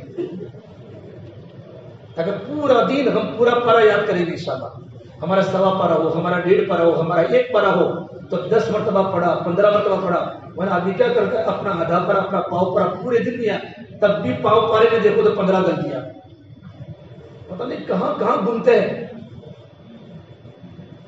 پڑھنے کے زمانے کی محنت مسلح پر سامنے آتی ہے. سے کہتے ہیں کہ قرآن کریم کا دور کر لو نہ، ابھی تو میرا 10 کا ایگزام ہے. بچے بھی تیار نہیں ہوتے، ماں باپ بھی تیار نہیں ہوتے، اور مسلح پر آ کر بچہ اتنا گھبراتا ہے کہ ماں باپ کو اپنی آنکھیں جھکانی پڑتی ہے، شرمندہ ہونا پڑتا ہے. اور بچہ اچھا قرآن پڑھتا ہے ماشاءاللہ، تو پوری مسجد والے پوچھتے ہیں یہ کس کا بیٹا ہے، کیا قرآن کریم پڑھتا ہے. تو بیٹے کے صحیح قرآن کریم کے پڑھنے کی برکت سے اللہ پورے خاندان کو عزت کی چوٹیوں پر پہنچاتا ہے. لوگ اچھے انداز سے بلاتے ہیں، یہ تو اسماعیل بھائی کا بیٹا ہے، یہ تو سلیم بھائی کا بیٹا ہے، یہ تو ابو بکر بھائی کا بیٹا. بیٹا تو کہاں حفظ کیا تو نے، تیرے استاد کون ہے؟ جب پھل ایسا ہے تو درخت کیسا ہوگا.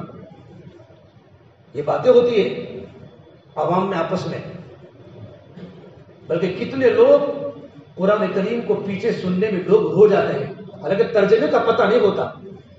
وہ پڑھنے کا لہجہ، وہ پڑھنے کا انداز، ڈوب ڈوب کر قرآن کریم کو حافظ قرآن پڑھتا ہے کہ پیچھے بوڑھا 70 سال کا بوڑھا بھی اس کے آنکھوں میں آنسو جاری ہو جاتے ہیں. اس لیے ہم کلام پاک پر بڑی محبت، جیسے ہمارا رکوع پورا ہو گیا یا ہمارا صفا پورا ہو گیا، تو صفا پورا ہونے کے بعد فوراً آدمی کیا کرے، فسٹ نہ کرے، ٹھہرے، پھر کہے اللہ اکبر. اکثر غلطی کیا کرتے ہیں، وَلَهُمْ عَذَابٌ أَلِيمٌ، اللہ اکبر، پیچھے سمجھتے ہیں کہ کوئی اللہ اکبر بھی شاید قرآن میں ہوگا. ہم اس کی مشق کریں، تمرین کریں. وَلَهُمْ عَذَابٌ أَلِيمٌ، ایک آدھ 2 مرتبہ سیکنڈ ٹھہر گئے، پھر اللہ اکبر. اس طریقے پر ہمارا رکوع ہونا چاہیے. اور رکوع میں جانے کے بعد ہم اطمینان کے ساتھ تسبیح پڑھے، قرآن نہ پڑھے. کیوں ہنستے ہو، کرتے ہو ایسا، اس لیے ہنستے ہوں گے. دوسرے رکعت کی تیاری رکوع میں ہوتی ہے اور دوسرے رکعت کی تیاری سجدے میں ہوتی ہے.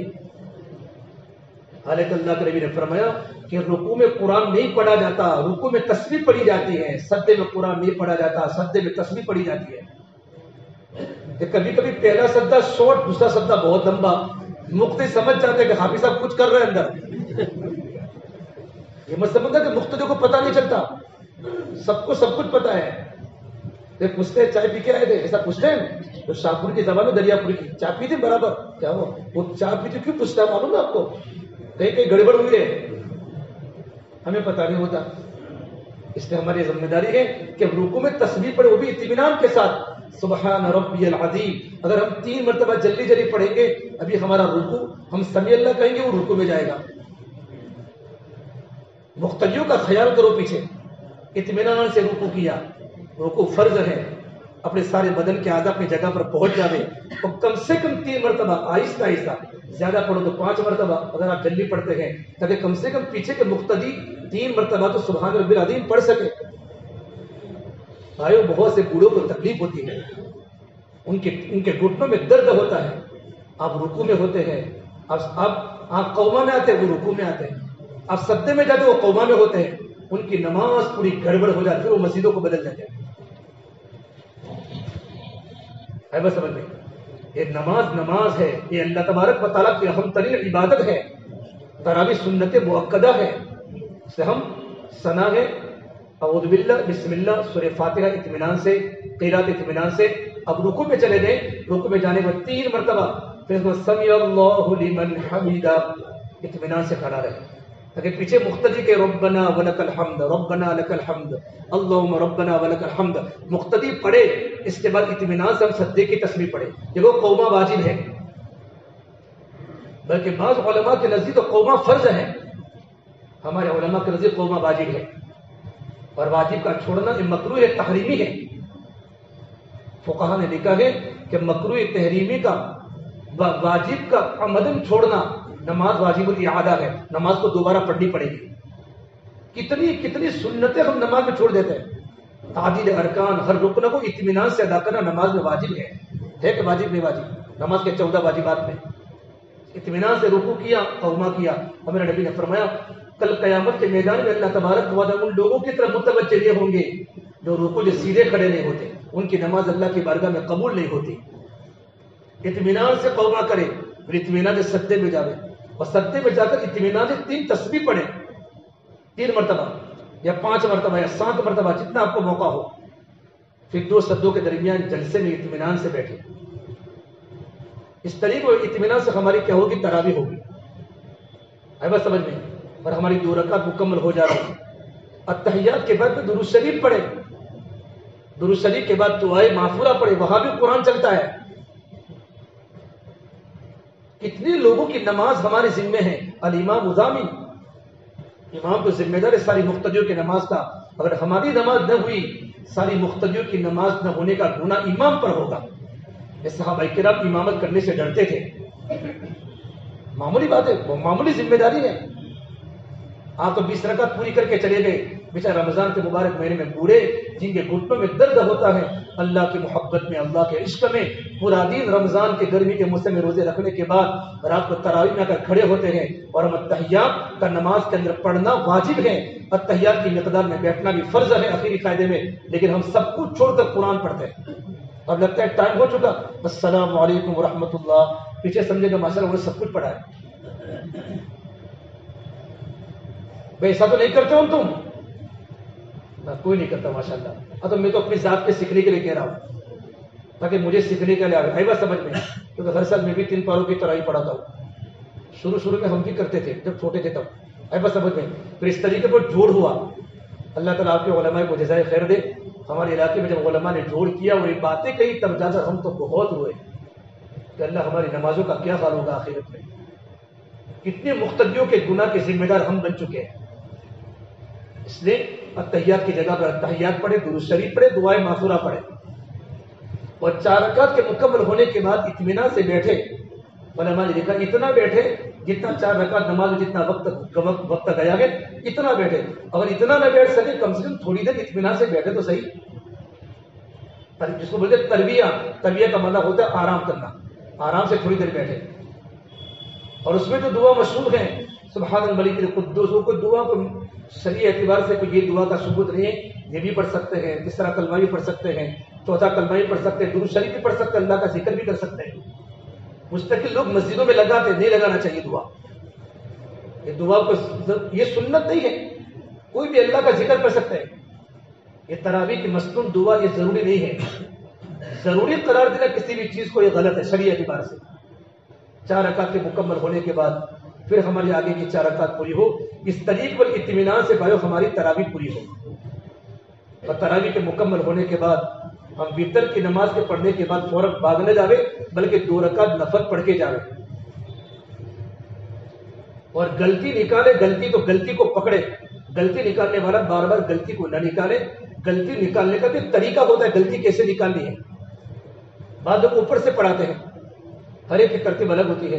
اوپر سے پڑھانے میں تکلیف کیا ہوتی ہے؟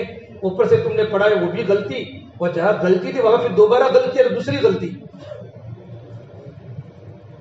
جہاں اٹکا اس کے آگے کا لفظ بول دینے کا، وَإِذَا قُرِئَ الْقُرْآنُ فَاسْتَمِعُوا، چلتا شروع ہو جائے گا، اتنا لفظ بولنے کا خالی بس، کیونکہ پڑھتے پڑھتے اٹک کا ہے۔ اور بعض مرتبہ قرآن کریم میں لحن جلی کی غلطیاں بھی چھوٹ جاتی ہیں، اور قرآن کریم کو ہم لوٹاتے بھی نہیں ہیں۔ 3-4 آیتیں چھوڑ دی، 5 چھوڑ دی، 6 چھوڑ دی۔ جب قرآن کریم کے تراویح کے مسائل موٹے موٹے ہم علماء سے جانیں، تراویح پڑھانے والے کو پتہ ہونا چاہیے کہ اگر تراویح کی 2 کی جگہ پر 3 رکعتیں ہو گئی، 3 کی جگہ پر 4 رکعتیں ہو گئی، رکوع چھوٹ گیا، 2 سجدوں کی جگہ 1 سجدہ ہو گیا، یا قرآن کریم میں کوئی سی غلطی ہو گئی تو مجھے کیا کرنا ہے؟ نماز کے واجبات پورے یاد کر لے گئے، ہے بس سمجھ، نماز کے فرائض، نماز کے واجبات، تاکہ نماز اگر کوئی واجب چھوٹ جاوے تو سجدہ سہو کرنا پڑتا ہے، بہت سارے بچوں کو پتہ نہیں ہوتا۔ اس لیے رمضان کا بھی ہمارے پاس 40-50 دن کا موقع ہے، ہمارے پورا حفاظ کرام کا مجمع اس کی تیاری کرے، اس کی تیاری، ورنہ بہت ساری ہماری سنتیں چھوٹ جاتی ہیں، بہت سارے واجبات چھوٹ جاتے ہیں، اللہ معاف کرے، بہت سارے فرائض چھوٹ جاتے ہیں، اور ہماری نماز مکمل ہو جاتی ہے۔ اس لیے یہ تراویح یہ سنت مؤکدہ ہیں۔ کتنے سجدے ہیں، ہر سجدے پر کتنا اللہ کا قرب ملتا ہے، کتنے رکوع ہیں، کتنی مرتبہ تم ثنا پڑھو گے، کتنی بار بسم اللہ پڑھو گے، کتنی بار اعوذ باللہ پڑھو گے، اور کتنی بار دعائے معصورہ آدمی اپنی مغفرت کی دعا کرے گا. جو انسان تراویح کی 20 رکعتوں میں دعائے معصورہ 10 مرتبہ پڑھے گا، بسم اللہ الرحمن الرحیم 10 مرتبہ پڑھے گا، ثنا 10 مرتبہ پڑھے گا، 40 سجدے ہوں گے، ہمیں 20 رکوع ہوں گے، آدمی کو کتنا اللہ کا قرب ملے گا. اور 40 رکعت میں اہدنا الصراط المستقیم، کہ میں صراط مستقیم کی ہدایت مانگتا ہوں. جب بندہ نماز میں اللہ تعالیٰ سے ہدایت مانگے گا تو کیا اللہ پاک اس کو ہدایت سے محروم کرے گا؟ یہ ہمارا پورا حفاظ کرام کا مجمع قابل اکرام مجمع ہے، لیکن اپنی کمی، جہاں اپنی کوتاہی ہے وہاں اس کو دور کرنے کی کوشش کرے، اور اپنے قرآن کریم کو اچھے آواز سے پڑھنے کی کوشش کرے. قرآن کریم کو اچھے آواز سے مزین کرو. مسعود بن حضیر رضی اللہ عنہ ایک مرتبہ اپنے گھر میں قرآن کریم پڑھ رہے تھے رات کے تہجد میں، اتنی اچھی آواز سے قرآن کریم کو پڑھ رہے تھے. قریب میں ان کا بیٹا یحییٰ سویا ہوا تھا اور قریب میں گھوڑا تھا. جب وہ آواز کو اونچی کرتے تھے قرآن کریم کے پڑھنے میں بلند آواز سے تو ان کا گھوڑا بدکتا تھا. پھر وہ قرآن کریم کو ایسا کرتے کہ یہ گھوڑا میرے بیٹے کو تکلیف نہ پہنچا دے، یحییٰ کو. یوں کر کے پوری رات گزر گئی. جیسے سلام پھر صبح ثانی کے وقت دیکھا تو کچھ روشنی آسمانوں پر جا رہی ہے، کچھ روشنی. فجر کی نماز کے بعد نماز پڑھنے مسجد نبی میں پہنچے اور اللہ کے نبی صلی اللہ تبارک و تعالیٰ علیہ وسلم کے سامنے پوری رات کی کارگزاری سنائی. صحابہ کرام کی عادت تھی جب بھی کوئی اچھی بات ان کے سامنے ہوتی تھی نا تو اللہ کے نبی کے سامنے پیش فرماتے تھے. ہمارا مجمع بھی علماء کے سامنے اپنی باتوں کو رکھے کہ اللہ کے نبی اس طریقے پر ہوا. آپ نے فرمایا تم اتنا قرآن کریم کو اللہ کی محبت میں ڈوب کر اور اچھی آواز سے پڑھتے تھے کہ آسمان کے فرشتے تمہارے قرآن کریم کو سننے کے لیے زمین پر آئے تھے. اگر تم قرآن کریم کو پڑھتے رہتے تو مدینہ والے اپنے آنکھوں سے اللہ کے مخلوق فرشتوں کو دیکھ لیتے. یہ قرآن کریم کا پڑھنے کا انداز. ہمارے استاد محترم قاری صدیق صاحب سانسرودی دعوت برکاتہ فلاح ترکیسر میں جب وہاں ہم پڑھتے تھے ترکیسر میں عشاء کے بعد جب بچوں کو پڑھاتے تھے اور وہاں عشاء کی نماز کے بعد قرات کی مستقل عشاء کے بعد قرات کی مشق ہوتی ہے تو بعض بچے اتنا قرآن کریم ایسا عجیب انداز سے پڑھتے تھے کہ ہمارے استاد مولانا ذوالفقار صاحب فرماتے تھے کہ میں کمرے میں بیٹھا قرآن کریم کو سن کے روتا ہوں. یہ اللہ کا کلام ہے میرے بھائیوں. یہ ہمارے حفاظ کرام قرآن کریم کی نعمت کی قدر کریں. اللہ کے نبی صلی اللہ تبارک و تعالیٰ علیہ وسلم جا رہے تھے. دیکھا حضرت ابو موسیٰ اشعری بلکہ ابی بن کعب اس امت کے سب سے بڑے قاری قرآن کریم پڑھ رہے تھے. اللہ کے نبی کو دیکھ کر چپ ہو گئے. آپ نے کہا ابی بن کعب سورہ بینہ پڑھو، سورہ بینہ لم یکن الذین کفروا. تو کہ اللہ کے نبی صلی اللہ تبارک و تعالیٰ علیہ وسلم قرآن کریم پر تو اللہ نے قرآن کریم آپ پر نازل کیا ہے تو میں قرآن کریم آپ سے سنوں، میں آپ کے سامنے پڑھوں. لیکن صحابہ کرام اللہ کے نبی کی منشا کو سمجھتے تھے. فوراً پوچھا کہ اللہ کے نبی صلی اللہ تبارک و تعالیٰ علیہ وسلم کہ اللہ پاک نے میرا نام لے کر قرآن کریم پڑھنے کا کہا ہے. اللہ سمانی کا نام اللہ سما کا اللہ نے آپ کا نام لے کر کہا ہے کہ ابی بن کعب کو کہو کہ قرآن کریم پڑھے، میں بھی قرآن کریم سنوں اور پروردگار عالم بھی قرآن کریم سنے. کیسا قرآن پڑھتے ہوں گے کہ عرش والے بھی قرآن کریم کو سننے کے لیے ترستے تھے. یہ قرآن کریم اللہ تعالیٰ کا کلام ہے اور قرآن کریم اللہ تعالیٰ کی ذات سے نکلے ہوئے جملے ہیں. ہم اللہ کی محبت میں ڈوب ڈوب کر قرآن کریم پڑھے. اللہ معاف کرے ہمارا بہت بڑا مجمع ایسا بھی ہوگا. میں تو اچھا گمان کر کے بات کرتا ہوں قرآن کریم کو کھولے ہوئے کتنے مہینے گزر گئے. یہ ہمارے علماء کو اللہ جزائے خیر دے اس مقدس طبقے کو جمع کر رہے ہیں. یہ ہمارا کریم مجمع ہے جن کے سینے میں کلام پاک ہے اور آپ کے پیچھے آپ کے استادوں نے کتنی بڑی محنت کی ہوگی اور آخرت میں آپ کا کتنا بڑا مقام ہوگا. اللہ صاحب قرآن سے کہے گا اقرا، قرآن کریم کو پڑھتا جا، ورتقی، جنت کے دروازوں پر چڑھتا جا اور قرآن کریم کو ٹھہر ٹھہر کر پڑھ جیسا تو دنیا میں قرآن کریم کو ٹھہر ٹھہر کر پڑھتا تھا. جتنے قرآن کریم کے حروف ہیں اتنے جنت کے درجات ہیں. قرآن کریم کو پڑھتا جائے گا جنت کے دروازوں پر چڑھتا جائے گا. اور جبریل امین ہمیشہ اللہ کے نبی صلی اللہ تبارک و تعالیٰ علیہ وسلم کے بعد رمضان کے مبارک مہینے میں آتے تھے اور اللہ کے نبی کو قرآن کریم کا دور سناتے تھے. اللہ کے نبی جبرائیل کو سناتے، جبرائیل حضور کو سنا، یتدارسونہ بینہم، آپس میں قرآن کریم کا دور سناتے تھے. اور جس سال میں آپ صلی اللہ تبارک و تعالی عنہ دنیا سے رخصت فرمائے، آپ دنیا سے پردہ فرمائے، 2 مرتبہ قرآن کریم کا دور سنایا۔ جب میرے نبی قرآن کریم کا دور سناتے تھے، جبرائیل قرآن کریم کا دور سناتے تھے، قرآن کریم تو اللہ تبارک و تعالیٰ کی دی ہوئی امانت ہے، تو ہمارا ذمہ داری بنتی ہے ابھی سے ہمارا پورا مجمع قرآن کریم کی محنت پر آ جائے۔ کون کوئی ارادہ کرتا ہے انشاءاللہ؟ اور پورا مجمع قرآن کریم کو پڑھانی ہے، کرانی انشاءاللہ۔ قرآن کریم یاد نہ ہو تو محنت کرو، یہ رمضان کا مہینہ کمانے کا مہینہ نہیں ہے، رمضان کا مہینہ قرآن کریم کے پیچھے لگانے کا مہینہ ہے۔ ہمارا وقت قرآن کریم کے پیچھے لگے، ہم اللہ کا کلام پڑھیں۔ اور دیکھو میرے بچوں، خاص طور پر یہ بات سننا کہ قرآن کریم کی برکت سے اللہ تعالیٰ آپ کو عزت دے گا، آپ کو دنیا کے کونے کونے میں قرآن کریم کی برکت سے اللہ پاک آپ کو پہنچائے گا۔ اگر آپ نے اللہ کے کلام پاک پر محنت کی، اللہ پاک آپ کو قرآن کریم کے ادھر اللہ عزتوں کے میناروں پر پہنچائے گا۔ ایک چھوٹی سی بات کہہ دوں، سلام بن جبیر، قرآن کریم سے عزتیں کتنی ملتی ہیں۔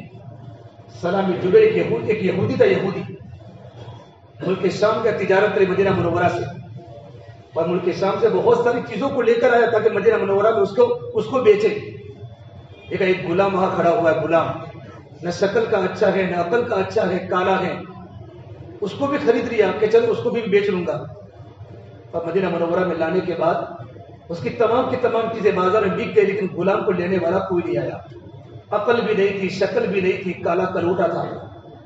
تو غلام بیچارہ وہاں کھڑا رہتا، اس کو کوئی خریدنے نہ آتا۔ تو سلام بن جبیر نے یوں کہا تو یہاں کھڑا رہے، تیری کوئی قیمت نہیں آتی، جب تیری کوئی قیمت آئے گی میں تجھے بیچ لوں گا۔ خطرناک مدینہ منورہ کی گرمی میں کہ لوگ پسینے سے شراب ہوتے، اتنی خطرناک صحرا ہے عرب کا، وہ نوجوان غلام وہاں کھڑا رہے، کوئی قدر نہیں تھی اس کی۔ مدینہ منورہ کی ایک عورت جس کا نام تھا سبیدہ، اس کو پتا چلا ایک لڑکا ہے، نہ عقل اچھی ہے نہ شکل اچھی ہے، اس کو خریدنے والا کوئی نہیں۔ اس کے دل میں رحم کا جذبہ اٹھا، وہ لڑکی گئی سلام بن جبیر کے پاس کہ تمہارا غلام مجھے دے دو، وہ تو بیچنا ہی چاہتا تھا۔ فرمایا مجھے نفع بھی نہیں لینا، جتنی قیمت میں میں لایا ہوں اتنی قیمت میں تم لے لو۔ اب سبیدہ اس غلام کو لے کر اپنے گھر پر گئی، غلام گھر پر کام کرنے لگا۔ اب وہ حذیفہ جو بعد میں صحابی رسول بنے، یہ بھی ملک شام تجارت کرنے گئے ہوئے تھے، وہ تجارت کر کے ملک شام سے مدینہ منورہ آئے، اور مدینہ منورہ سے مکہ جانے، مکہ کے جو ان کو پتا چلا ایک عورت سبیدہ، اس میں اتنی خیر خواہی ہے، اتنی محبت ہے، اور اسے غلام کے ساتھ بڑا اچھا معاملہ حسن سلوک کیا ہے۔ تو انہوں نے نکاح کا پیغام بھیجا سبیدہ کو، ان کے ماں باپ کو۔ ان کے ماں باپ نے دیکھا کہ ابو حذیفہ مکہ کے تاجر ہے، بزنس مین ہے، بچی کو اچھا رہے گا، اچھا آدمی ہے، قبیلہ بھی بڑا اچھا ہے، سبیدہ کا نکاح ان سے کروا لیا۔ ایک کچھ دن مدینہ منورہ میں رہے، اور مدینہ منورہ میں رہنے کے بعد انہوں نے مکہ کا رخ کیا، اپنی بیوی کو بھی ساتھ میں لیا، تو غلام بھی ساتھ میں ہو گیا۔ جسے وہ حذیفہ مکہ المکرمہ پہنچے تو ان کے دوست عثمان بن عفان رضی اللہ تعالیٰ جب ان سے ملنے کے لیے گئے تو عثمان بن عفان نے برابر ملاقات نہیں کی، گرم جوشی کے ساتھ استقبال نہیں کیا، بلکہ ایسے ہی ملاقات کر لی۔ تو پوچھا عثمان بدلے بدلے نظر آ رہے ہو، کیا بات ہے؟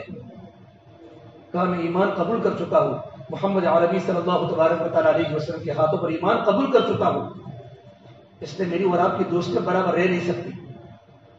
کہ مجھے بھی ایمان قبول کرنا ہے تمہارے ساتھ۔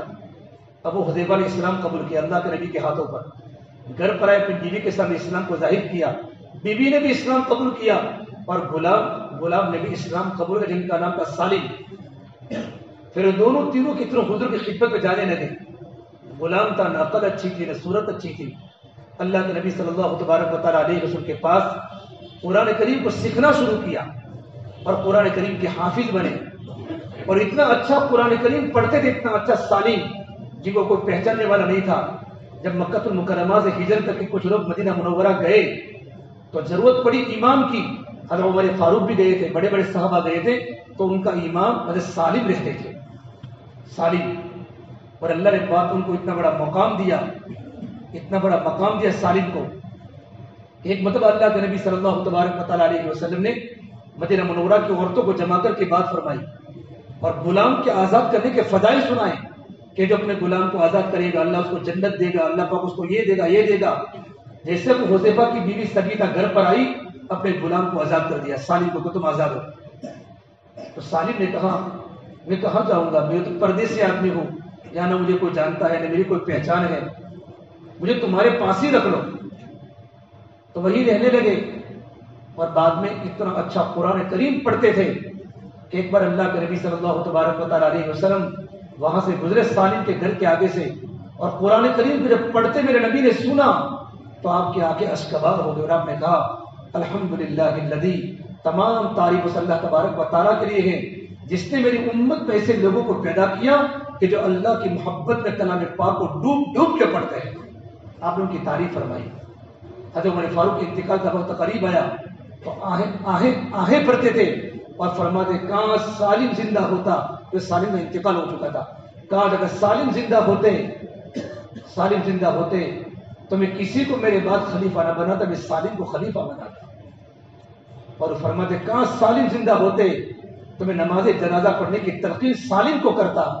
میں نے اللہ کے نبی کی زبان پر سنا ہے کہ سالم کے دل میں اللہ کی محبت ہے اور سالم اللہ کا کلام کو بڑی محبت کے ساتھ پڑھتے ہیں. یہ عزت میرے بھائی قرآن کریم کے پڑھنے کی برکت سے ملی ہے. سے ہمارا پورا مجمع قرآن کریم کی نعمت کی قدر کرے انشاءاللہ، اور ایک ارادہ کر کے جاوے ہمیں تمام کو قرآن کریم کی تراویح پڑھانی ہے اور محنت کر کے اچھا قرآن کریم یاد کرنا ہے انشاءاللہ. سب اس کے لیے تیار ہو بھائی؟ بتاؤ وہ سب تیار ہو اس کے لیے؟